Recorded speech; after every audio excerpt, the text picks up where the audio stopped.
Okay, so hi everybody. Thank you for joining us for the last installment of the Fall 2025 webinar series of Phi Tau Sigma with the December webinar. Our speaker today will be Dr. Kiruba Krishnaswamy, who's an associate professor of sustainable food systems engineering at the University of Missouri, Columbia. She has a joint appointment in the Department of Chemical and Biomedical Engineering and the Division of Food, Nutrition, and Exercise Sciences. Dr. Krishnaswamy obtained her Bachelor's of Technology in Food Process Engineering from Tamil Nadu Agricultural University in India. She then obtained the prestigious Canadian Commonwealth Scholarship for her graduate research to continue her Master's of Technology and Ph.D. in Bioresource Engineering from McGill University in Canada. And then as a postdoc, she worked with 3 large-scale food fortification projects with micronutrients at the University of Toronto. She has an international footprint and reputation and experience working with food and nutrition security projects in India, Kenya, Canada, and the United States. We're really honored to have her and privileged to get to present her as part of our webinar series. And I look forward to hearing her talk titled Catalyzing Circular Food Systems, Engineering Solutions for Food and Nutrition Security. So thank you very much, Dr. Krishnaswamy, for being willing to talk. I'm going to stop sharing my screen so you can go ahead and take it away. Thank you very much. Thank you, Dr. Moore, for that kind introduction. And I look forward to sharing my journey with the Phi Tau Sigma um, membership. And let me share my screen. So, okay, let me put this.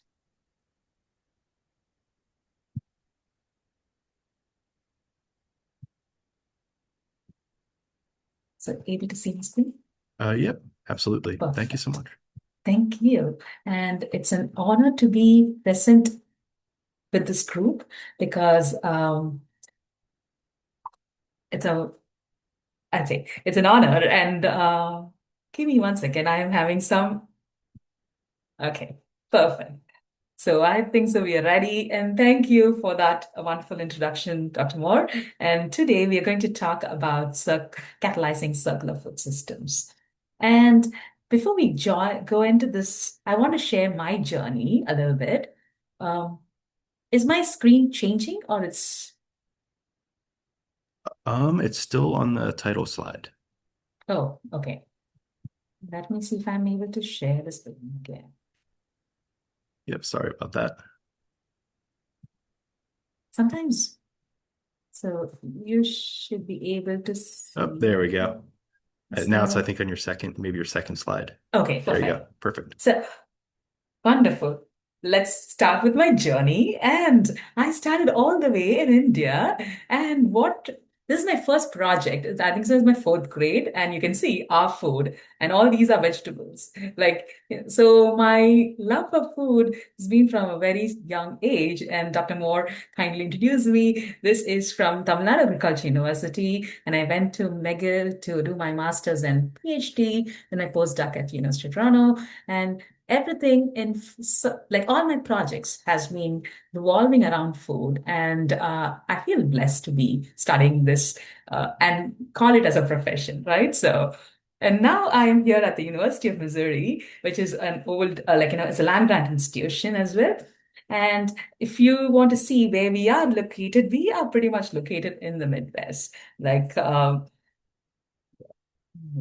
so pretty much in the Midwest, and we have 4 campuses in Columbia, Kansas City, Rolla, and St. Louis. So it's one flagship campus in the state of Missouri. And what is the grand challenge that we're talking about here is in 1950, we were around 2.5 billion people on this planet Earth. And now, like, we are around 7 to 8 billion people. And it's projected to be 9 to 10 billion people in 2050 and so on. So the big question here, as food scientists, we are all asked to see how do we feed 9 plus billion people on this beautiful planet with healthy foods, and it needs to be sustainable too.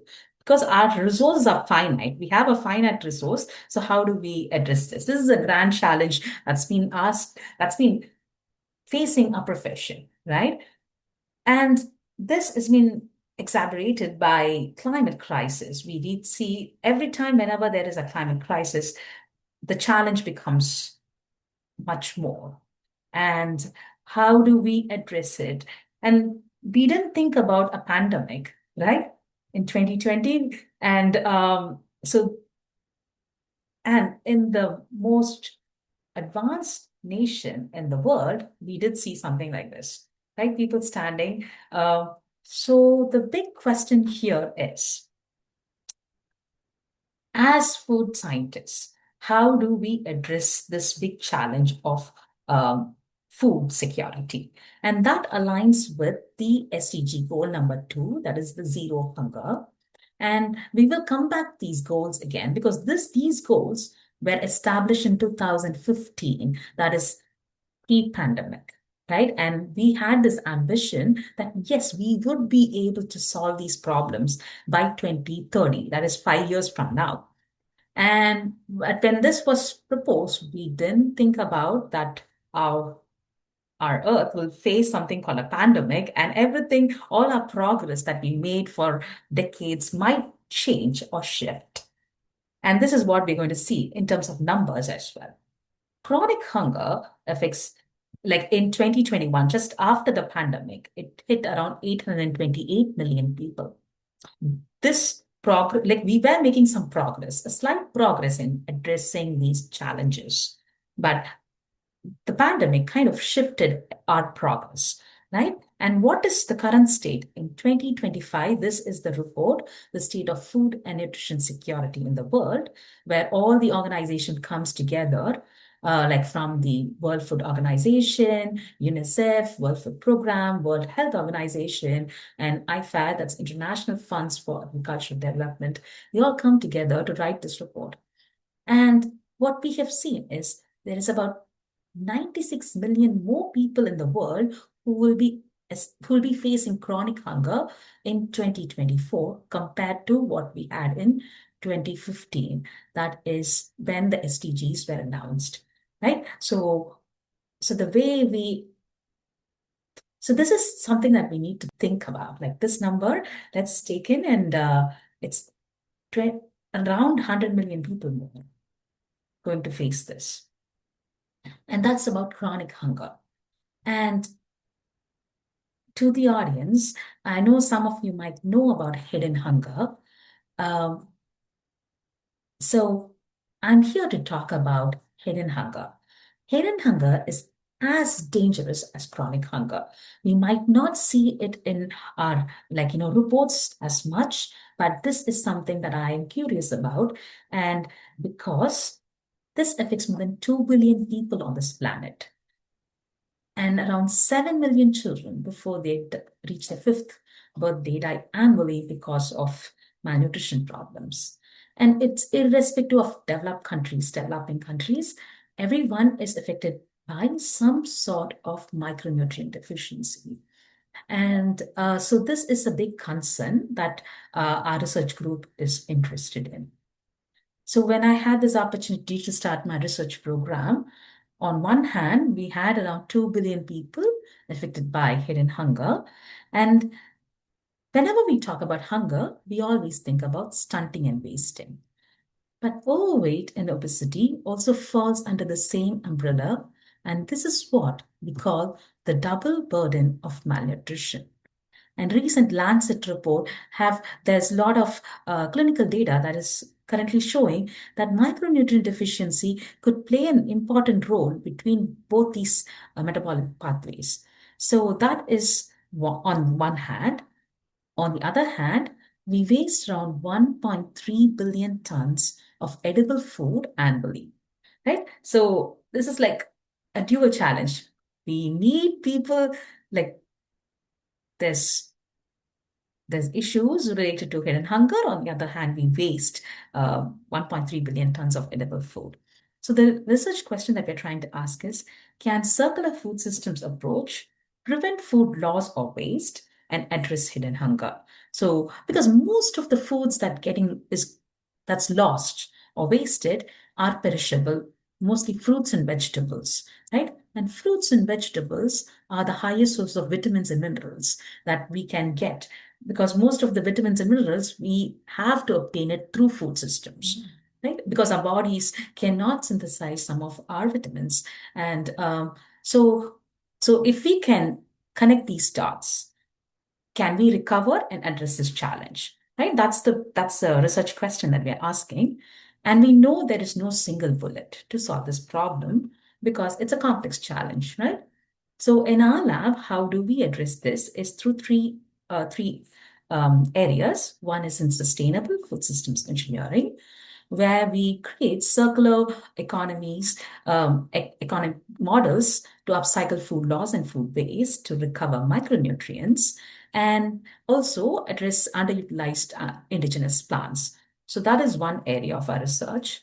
Once we recover them, once we create these upcycle systems, they are all in native state, right? So we have to do encapsulations to make sure that they are stable and can be used for micronutrient delivery systems.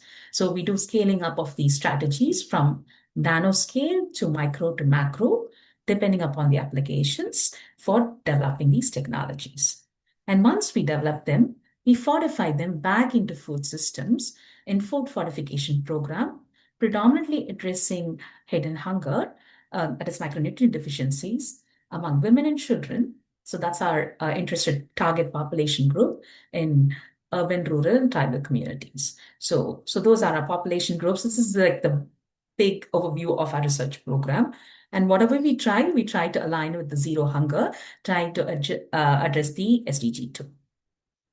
So for this talk, I thought I'll share one of our research and a case study, like upcycling to support circular economy. And so before we go into this, we wanted to differentiate what is food loss and food waste, because that's where like 10 years ago, we were grouping everything under one umbrella and we were not able to address them efficiently because the point source for food loss is different from food waste.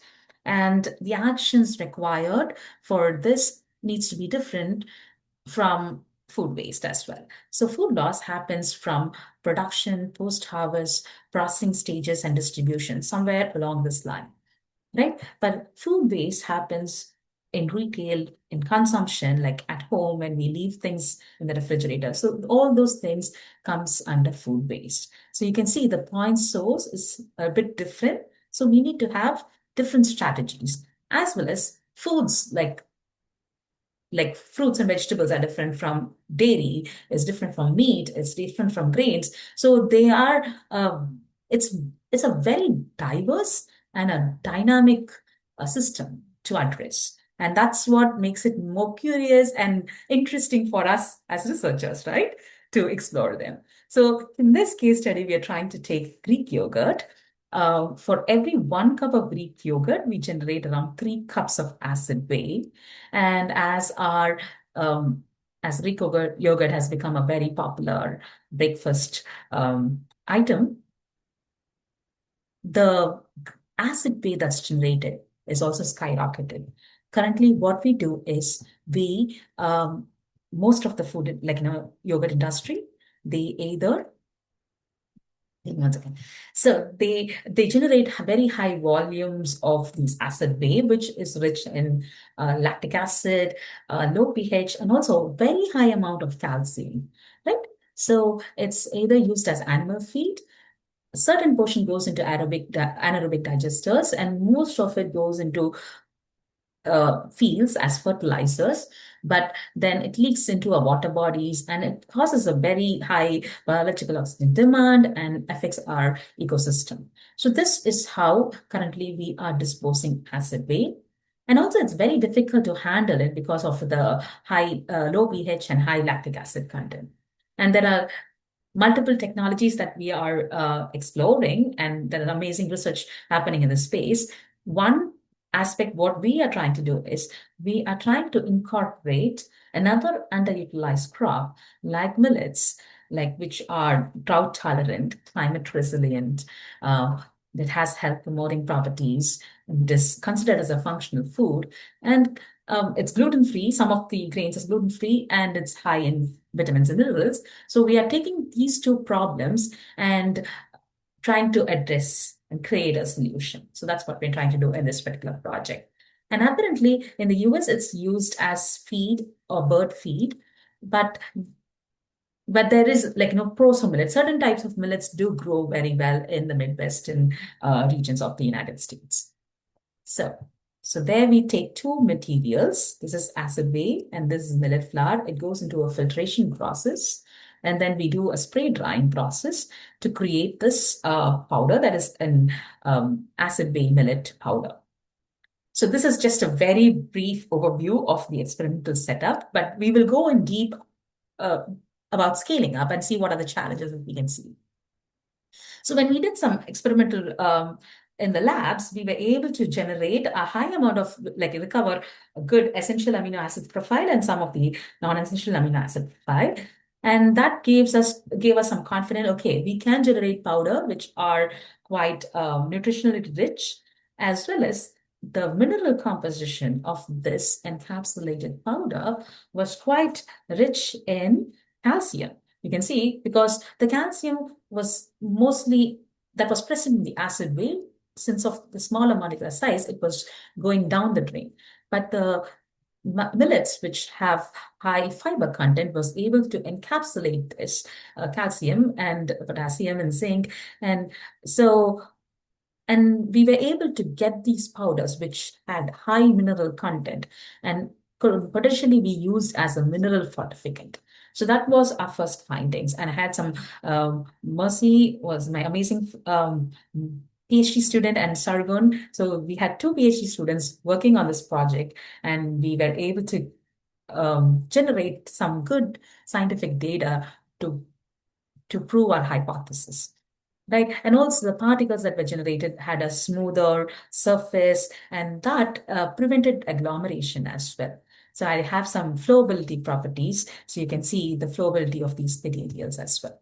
So yes, we were able to prove, yes, it works in the lab scale, right? Now we have to pilot to go to a pilot scale and then eventually to an industrial scale. So this is where things get interested because everything works well in the lab, right?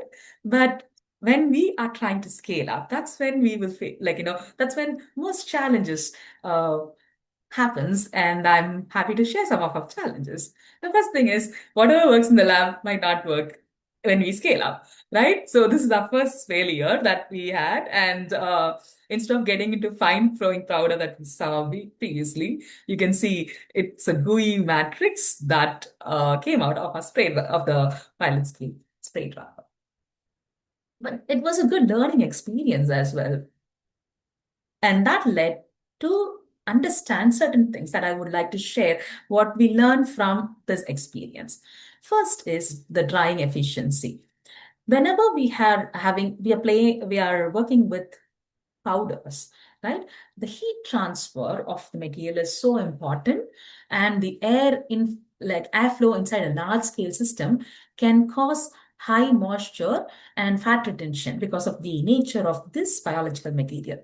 And that can affect the consistency of the product as well as the stability of the product, right? So this is importance in terms of the drying efficiency when we are scaling up. And then when we have to study the nutrient distribution, because when the heat transfer is uneven, then the drying is not going to be efficient, right? Then there will be variation in the thermal and the mechanical conditions that might alter the protein, the amino acid profiles, as well as there could be some charring. The carbohydrates and the fibers can get charred. So that the nutrient distribution might also be affected. And then eventually you saw that instead of free flowing powder, we saw this gooey matrix that was coming out. It was beautiful, but it was not our end application. So what happens to this? That becomes the important, that helps us understand the importance of flow properties.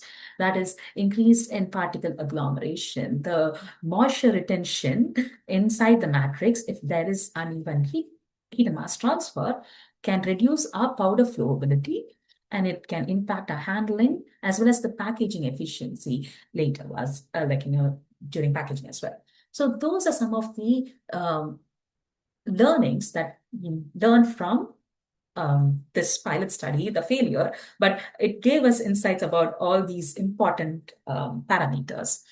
And the process control is also very important because to maintaining uniformity and precision across larger batches, it becomes challenging because in lab, we might get yield around from 10 grams to 100 grams to maybe 1 kg, right? And but when we are doing 50 kg or 500 kgs in scaling up, then process control, process parameters, and scaling up across larger batches for reproducibility and quality becomes a important factor that needs to be optimized.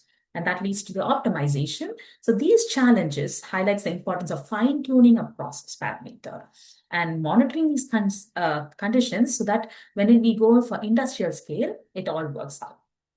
So now we learned all our learned through our mistakes, and now we were ready to redo those experiments from lab scale to pilot scale. To like there are different sizes in pilot scaling, right? We could have a 1-story small pilot scale like this, or a 4-story pilot scale. So where you can see this is a 4-story pilot spray dryer. So based on that, we were able to generate some samples. Like it was not like a gooey mixture, but at least a free-flowing powder. And okay, hence prove the hypothesis worked, and then scaling up process also worked. So that was a good experience. But then we had to, as I said, we need to compare the physical properties, the chemical properties, and what is the difference between the laboratory scale samples and the pilot scale samples. So this is how it's coded. We have laboratory scales as LS, solubles and insolubles, and pilot scales as like solubles and insolubles. So as we go through the next few slides, this will be helpful. So you can see the moisture content in the solubles are similar. This is the lab scale samples, and this is the industrial scale, pilot scale samples. So the moisture content for our solubles was relatively similar to that of our lab and pilot scale, as well as for the insolubles also. So that was good. And our water activity also performed similar to that of lab scale and the pilot scale. So that was a first indication. Okay, these powder samples were similar to that lab material. And then the L value, because the powder that we were generating had white color, and we wanted to use it in different applications. Like one possible application is a titanium dioxide replacement. So we were thinking how white this could be so that we could use it as an replacement for whiteness. So we were able to get whiteness that was around 75 to 80. It was not like nearly 90 that you see in a titanium dioxide, but it could be a more upcycled replacement alternative. So the L values and the whiteness values were also similar. So that was good.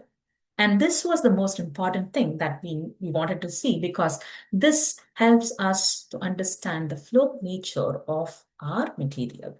Because if the flowability is affected, then the particle agglomeration happens, and then moisture entrapment happens, and then eventually nutrient degradation happens. Right? So it's like an avalanche effect. So what we're able to find here is, you can see these are lab samples. This is the pilot scale samples.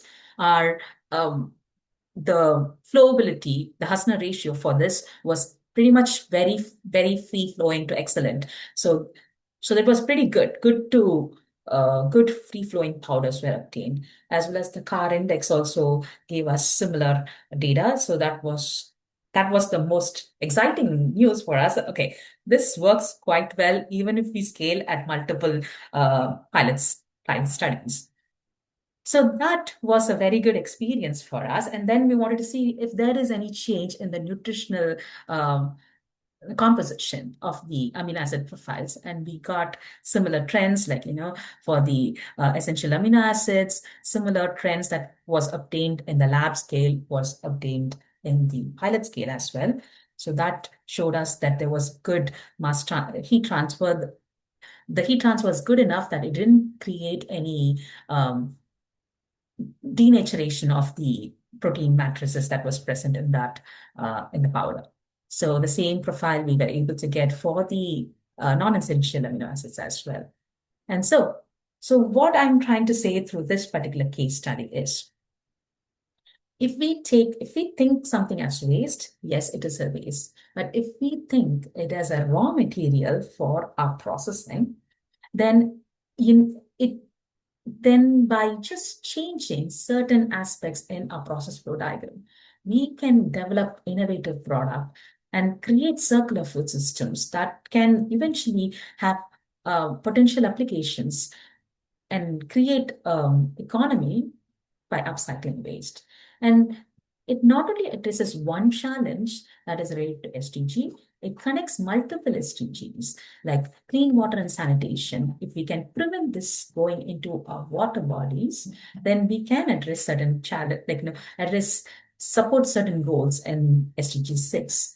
Industrial innovation and infrastructure could be another aspect where we are creating new technologies, new materials that could in turn lead to new startups and like new product development as well.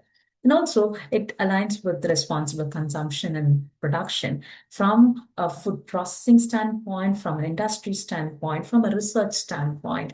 It brings all stakeholders together. So that is one case study I would like to share with you. And through this, there's a nice picture that we have how we can connect from soil health to environmental health to food and to human health. So it not only connects multiple stakeholders, it connects our ecosystems too.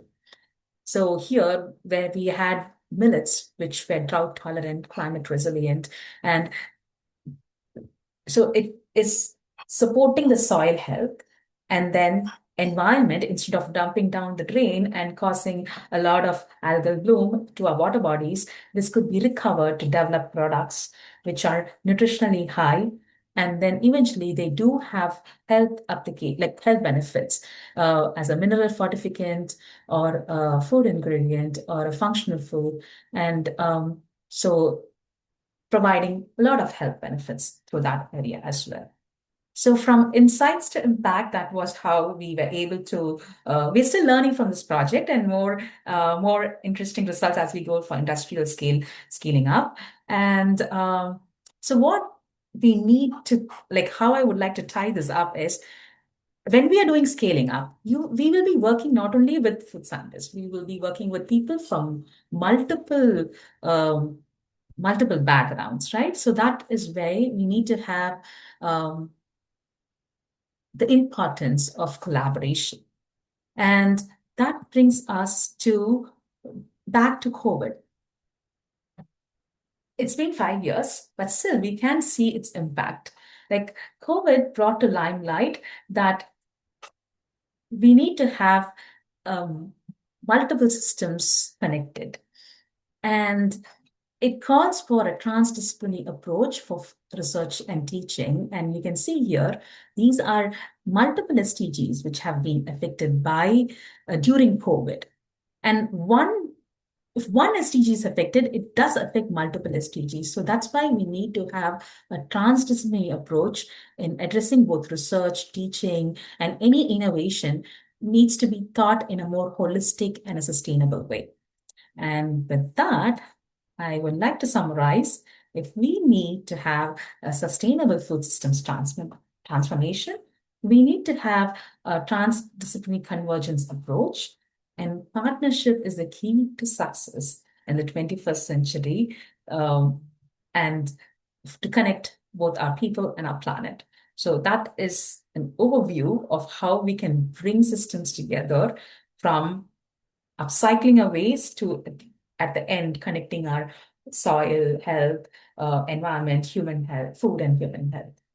So this is all not possible because another thing I would like to share is when the SDGs were formed, we were thinking that yes, we had the potential to solve these problems, but we didn't anticipate that we will have a pandemic that will put 2 decades of hard work back to square one.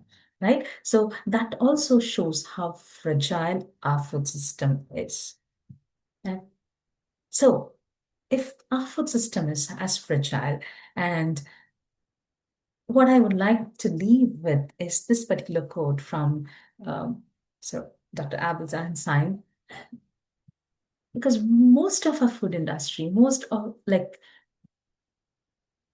the profession that we are in, if we have to have a transformative uh, approach to innovation, then we cannot solve our problems with the same thinking that was used to create it, right? So that is one thing that I would like to leave the young minds to solve this, because I know there are a lot of grad students here attending this call. So please, this is a challenge, and I know you guys are like, if we all come together, we can solve this. Okay. So on that note, here are some of my reference, some of my wonderful masters and PhD students here, my former students and my current students, and all my collaborators and the funding agencies, without which we will not be able to do this research. So I would like to thank them for all their support and curiosity to join these research questions.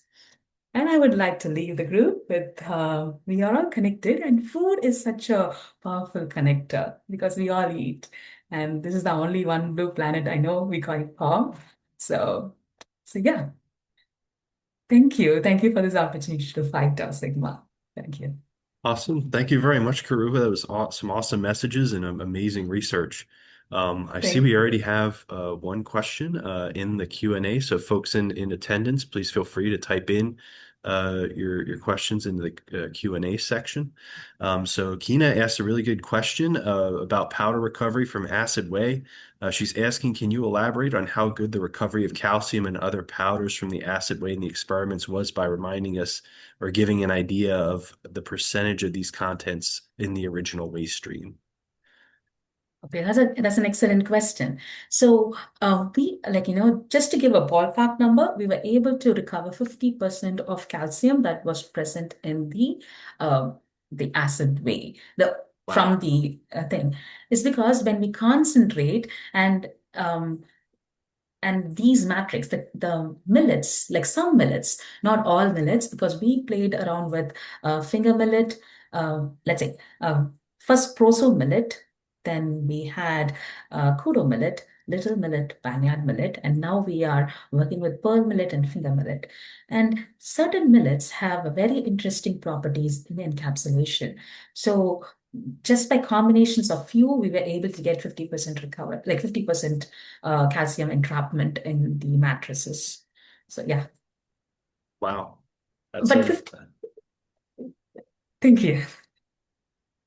Yeah, that's great. I guess, was there any other questions from the audience? Okay, we have another question here from Karishma. With the recent ban on synthetic food colorants, has this powder been evaluated as a natural whitening alternative, and what challenges might be expected in replacing them? That's a really good question. That is a really good question. Maybe you And want to start your own company Karishma there. is, yeah, actually, she was my former master student as well. So hi, Karishma. Thanks for that question.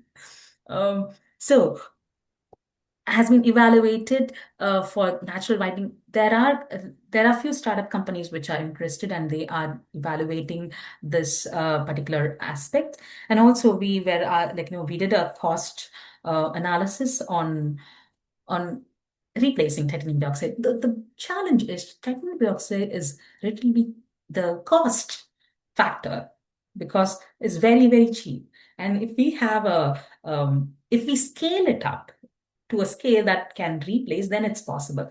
So there are ongoing studies, and hopefully we will start some clinical studies soon if the funding scenario changes a little bit better. But I'll keep you posted. But there is a startup company who's interested in looking into this. Yeah. Cool. Yeah, I mean, I would also know, like, I think there are like some legitimate health questions too about titanium dioxide. Mhm. Um, so yeah, that could totally change the landscape. So that's a great question. So we have an anonymous attendee who's asking, what safety challenges have you encountered with reintroducing the millets into a market or another product stream? Oh, that's another great question. Yeah. So The safety challenges that we have, like, the microbial. Thank you for that question. Is because that's where the moisture content and the water activity data that we got from a pilot study and our lab scale. So when the temperature in processing and the heat transfer is not right, then there's a lot of agglomeration, right? And that could lead to a lot of microbial contamination. We did see some in some batches. And so that because it's a nutrient rich media, like we have acid way as well as we are adding millets, which like millets can be a prebiotic too for the growth of because of fiber content. So so that is where optimizing, process optimization becomes very critical. And the right temperature and the airflow rate as well as the flowability, all these things, every physiochemical property needs to be optimized so that we get the right product. And then we did some microbial analysis on that. And then we are like, we did some in vitro digestion studies. And from a safety concern, from a microbial standpoint, it's fairly good. I do not have full data yet, but we will be collecting them soon as well from a pilot scale. We do have for the lab scale data, it showed pretty good, but we don't have the data for the pilot scale. Hopefully next talk or later, I might share that information.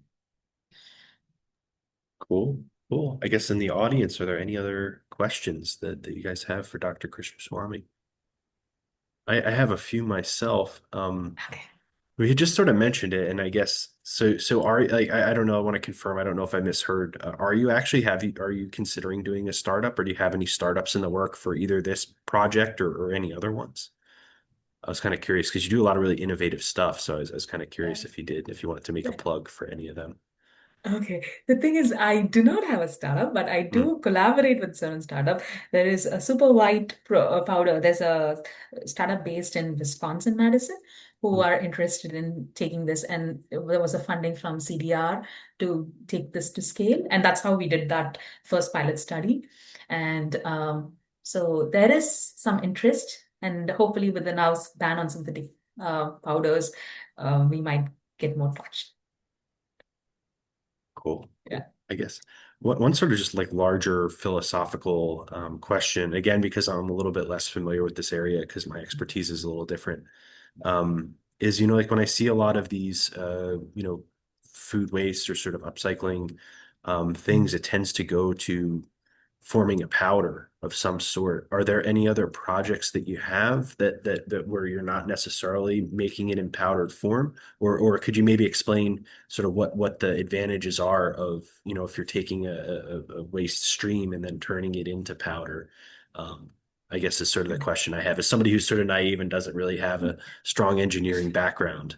Um, All your questions are great. Thanks, Dr. Moore, for that question. Um, Whenever we're doing upcycling, first thing is we need, like there's a lot of water moisture present in the material, and if we don't remove the moisture at the right time, then we'll have microbial contamination. Like, there's going to be a lot of fermentation happening. One way, yes, it could we could develop a fermentation based product, I think. So there's, like, wonderful researchers as Cornell, they are doing work with using acid way as fermentation base, right? So it depends upon the end application. In this case, what we want to do is we wanted to recover as much calcium as possible. And in so that this type of encapsulating worked well. But whenever we are developing an upcycled product, what we have to think is first the safety of the material that's coming out from the stream. Because if that is contaminated, then the whole process is going to be so upfront, what is our raw material, what is the contamination level in our raw material, and then develop products according to the needs of uh, the end consumer. So that's one. And mostly we see a lot of powder material is because it's easy to dehydrate and get into a matrix that is easy to transport. And also the shelf life is quite high compared to its raw nature. So based on the convenience, stability, shelf storage, um, So that's the reason we see a lot of upcycled powders that can be incorporated as ingredients in other materials. So yeah. Cool, cool, great. Um, yeah, I guess like I get sort of thinking more in the sustainability aspect. What happens to the water that you withdraw from the product? Are people doing anything about trying to reharvest that water or recondense that water into some sort of more potable water product, or is that just sort of pie in the sky thinking at this point with the way that That the spray dryer works? that is an excellent question.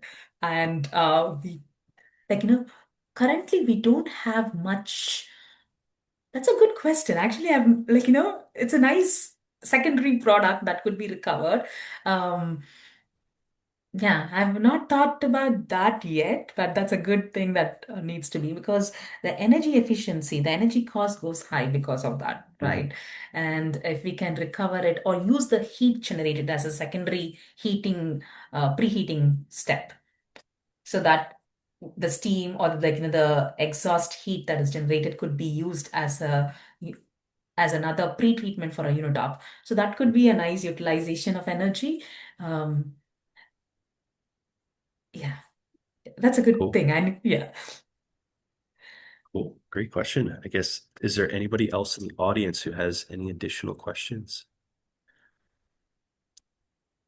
I guess I can maybe close with a question that's maybe more global, especially as an expert who's really, like you do a lot of this sort of big picture, systems wide thinking about, like the challenges that we're facing as a planet as well as as a species.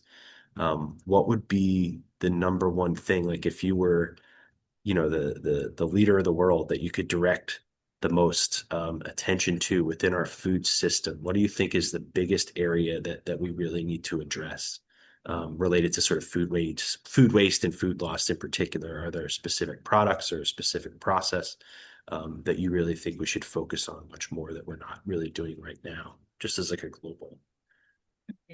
That's that's a it's a tough one, but I'll try to take this. Yeah. The thing is, most of our processing is all linear. Our systems are all linear. We take, we make, and we use. So, and we don't think about what happens to the end product. If we can shift our thinking from more linear to more circular, then before we even start innovate a product or even think about a product, you'll be thinking, okay, this is my raw material, and after the end of its cycle, how it's going to go back into our system, what are the impacts to the natural environment, the ecosystem. So that change in perspective, though small, can have a very big impact in a global scale. So Awesome. No, that's a great point. Like we really do just think of it more as like beginning to end, and we don't really think about. That's a really good point. Um, cool. Well, I guess is there any other question from the audience? Um, I guess it doesn't look like there's any folks in the Q&A. So I just wanted to thank you again for the really great talk and really, really interesting research and amazing messages.